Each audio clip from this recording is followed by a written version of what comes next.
Gautam Neurocare, brain stroke, migraine, fits, brain and spine surgeries की best neurosurgeon. వచ్చే ఎన్నికల్లో విజయం లక్ష్యంగా బీజేపీ సర్కార్ అడుగులు వేస్తోంది.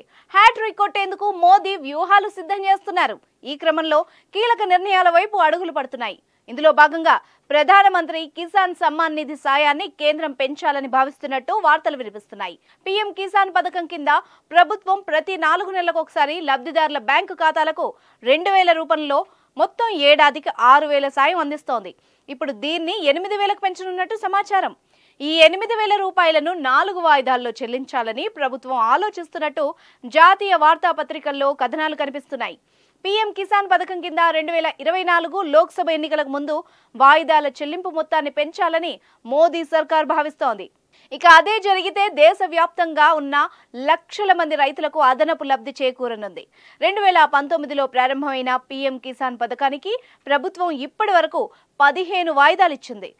దేశంలోని రైతుల ఖాతాల్లో మొత్తం 2.75 లక్షల కోట్లు జమయ్యాయి. నవంబర్ 15న 15వ విడత రుణమాఫీ జరిగింది. గతంలో జూలై చివరి వారంలో 14వ విడత రుణమాఫీ జరగ్గా ఫిబ్రవరి 27న బెల్గాంలో జరిగిన సదస్సులో ప్రధాని నరేంద్ర మోదీ 13వ విడత విడుదల చేయనున్నట్టు తెలుస్తోంది. పీఎం కిసాన్ యోజన మాత్రమే కాకుండా పీఎం గరీబ్ కళ్యాణ్ అన్న యోజన మొత్తాన్ని కూడా పెంచాలని కేంద్ర సర్కార్ భావిస్తోందట. ప్రస్తుతం పీఎం గరీబ్ కళ్యాణ్ అన్న యోజన ద్వారా పేద కుటుంబాల్లోని వ్యక్తులకు నెలకు 5 కేజీల చొప్పున రేషన్ సరుకులు ఉచితంగా అందిస్తున్నారు. ఈ సాయం మరింత పెరిగే అవకాశం ఉంది. ఫిబ్రవరిలో ప్రభుత్వం నుంచి దీనికి సంబంధించిన ప్రకటన వెలువడనున్నట్లు సమాచారం.